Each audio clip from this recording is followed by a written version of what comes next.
ایک مرتبہ ایک صحابی حضور اقدس صلی اللہ علیہ وسلم کی خدمت میں حاضر ہوئے اور عرض کیا، یا رسول اللہ، میں آپ کی دعوت کرنا چاہتا ہوں۔ آپ صلی اللہ علیہ وسلم نے پوچھا، کیا عائشہ رضی اللہ عنہا کی بھی میرے ساتھ دعوت ہے یا نہیں؟ چونکہ وہ زمانہ سادگی اور بے تکلفی کا تھا، اور اس وقت ان صحابی کے ذہن میں حضرت عائشہ رضی اللہ تعالیٰ عنہ کو بلانے کا ارادہ نہیں تھا، اس لیے انہوں نے صاف کہہ دیا، یا رسول اللہ، میں صرف آپ کی دعوت کرنا چاہتا ہوں۔ حضور صلی اللہ علیہ وسلم نے بھی صاف جواب دے دیا، یعنی اگر عائشہ رضی اللہ عنہ کی دعوت نہیں تو میں بھی نہیں آتا۔ کچھ عرصے کے بعد وہ صحابی پھر حاضر ہوئے اور عرض کیا، یا رسول اللہ، میں آپ کی دعوت کرنا چاہتا ہوں۔ آپ نے پھر وہی سوال کیا کہ عائشہ رضی اللہ عنہا کی بھی میرے ساتھ دعوت ہے یا نہیں؟ انہوں نے پھر وہی جواب دیا، یا رسول اللہ، صرف آپ کی دعوت ہے۔ آپ نے پھر انکار فرما دیا، پھر بھی میں نہیں جاؤں گا۔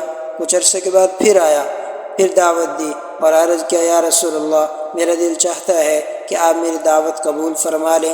آپ نے پھر وہی پوچھا کہ عائشہ کی دعوت بھی میرے ساتھ ہے؟ اب کی مرتبہ انہوں نے کہا، جی ہاں یا رسول اللہ، حضرت عائشہ رضی اللہ عنہا کی بھی آپ کے ساتھ دعوت ہے۔ آپ نے فرمایا، اذا نعم، اب میں دعوت قبول کرتا ہوں۔ البتہ بعض علماء نے لکھا ہے کہ عام طور پر حضور صلی اللہ علیہ وسلم کا یہ معمول نہیں تھا کہ جب کوئی شخص آپ کی دعوت کرتا تو آپ ضرور حضرت عائشہ رضی اللہ عنہا کو ساتھ لے جانے کی شرط لگاتے، بلکہ آپ کا معمول یہی تھا کہ جب کوئی شخص آپ کی دعوت کرتا تو آپ اس کو قبول فرما لیتے۔ یہ دعوت مدینہ طیبہ میں نہیں تھی، بلکہ مدینہ طیبہ سے باہر کچھ فاصلے پر ایک بستی میں یہ دعوت تھی۔ اب حضور صلی اللہ علیہ وسلم حضرت عائشہ رضی اللہ تعالیٰ عنہا کو ساتھ لے کر چلے۔ راستے میں ایک کھلا میدان آیا جس میں کوئی دوسرا شخص موجود نہیں تھا۔ اس وقت حضور صلی اللہ علیہ وسلم نے حضرت عائشہ رضی اللہ تعالیٰ عنہا کے ساتھ دوڑ لگائی۔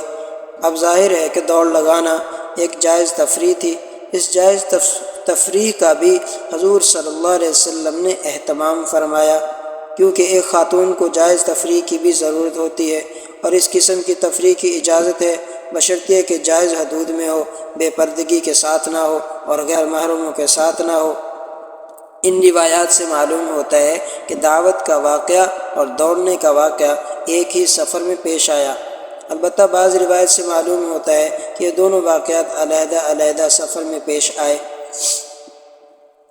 اس سے معلوم ہوا کہ بوقت ضرورت عورتوں کو گھر سے باہر نکلنے کی بھی شریعت نے اجازت دی ہے، مگر باہر نکلنے کے لیے شرط لگا دی کہ پردے کی پابندی ہونی چاہیے اور اپنے جسم کی نمائش نہیں ہونی چاہیے۔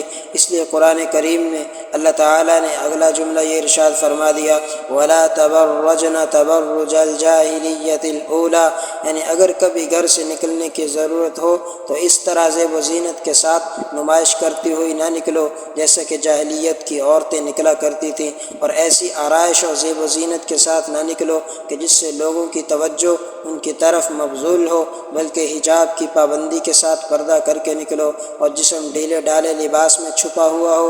ہمارے زمانے میں تو برقع کا رواج ہے، اور حضور صلی اللہ علیہ وسلم کے زمانہ میں چادریں استعمال ہوتی تھیں، اور وہ چادریں سر سے لے کر پاؤں تک پورے جسم کو چھپا لیتی تھی۔ خلاصہ یہ ہے کہ ضرورت کے وقت عورت کو گھر سے باہر نکلنے کی اجازت تو دی گئی، لیکن اس کے باہر نکلنے سے فتنے کا اندیشہ ہے، اور اس فتنے کا سد باب پردہ کے ذریعے ہو جائے گا، اس لیے حجاب کا حکم عائد کیا گیا۔ بعض حضرات یہ کہتے ہیں کہ پردے کا حکم صرف ازواج مطہرات کے لیے تھا، اور یہ حکم ان کے علاوہ دوسری عورتوں کے لیے نہیں تھا۔ وہ اس آیت سے استدلال کرتے ہیں کہ صرف ازواج مطہرات کو خطاب کیا جا رہا ہے۔ یاد رکھو، یہ بات نقلی اور عقلی کے ہر اعتبار سے غلط ہے، اس لیے کہ ایک طرف تو اس آیت میں شریعت کے بہت سارے احکام دیے گئے ہیں، بس میں ایک حکم تو یہ تھا، وَلَا تَبَرَّجْنَ تَبَرُّجَ الْجَاهِلِيَّةِ الْأُولَىٰ، کہ جاہلیت کی عورتوں کی طرح خوب زیب و زینت اور آرائش کر کے باہر نہ نکلو۔ تو یہ حکم صرف ازواج مطہرات کو ہے، اور دوسری عورتوں کو اس کی اجازت ہے کہ جاہلیت کی عورتوں کی طرح زیب و زینت کر کے باہر نکلا کریں۔ ظاہر ہے کہ دوسری عورتوں کو بھی اجازت نہیں، اور آگے یہ حکم بھی دیا، وَأَقِمْنَا الصَّلَاةَ، اور نماز قائم کرو، تو کیا نماز قائم کرنے کا حکم صرف ازواج مطہرات کے لیے ہے اور دوسری عورتوں کو نماز کا حکم نہیں؟ اور اس کے بعد پھر فرمایا وآتین الزکاۃ، اور زکوٰۃ ادا کرو، تو کیا زکوٰۃ کا حکم صرف ازواج مطہرات کو ہے، دوسری عورتوں کو نہیں؟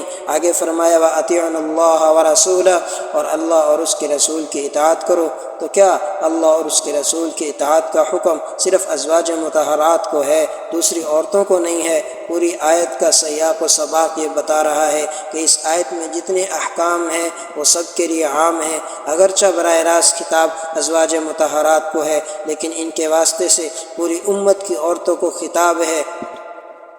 دوسری بات یہ ہے کہ حجاب اور پردے کا مقصد یہ تھا کہ معاشرے کے اندر بے پردگی کے نتیجے میں جو فتنہ پیدا ہو سکتا ہے اس کو بند کیا جائے۔ اب سوال یہ ہے کیا فتنہ صرف ازواج مطہرات کے باہر نکلنے سے پیدا ہوگا؟ معاذ اللہ، و ازواج مطہرات کہ ان جیسی پاکیزہ خواتین اس روئے زمین پر پیدا نہیں ہوئیں، کیا انہی سے فتنے کا خطرہ تھا؟ کیا دوسری عورتوں کے نکلنے سے فتنے کا اندیشہ نہیں ہے؟ تو جب ازواج مطہرات کو یہ حکم دیا جا رہا ہے کہ تم پردے کے ساتھ نکلو، تو دوسری عورتوں کو یہ حکم اولا دیا جا رہا ہے، اعلیٰ درجے میں دیا جا رہا ہے، اس لیے کہ ان سے فتنے کا اندیشہ زیادہ ہے۔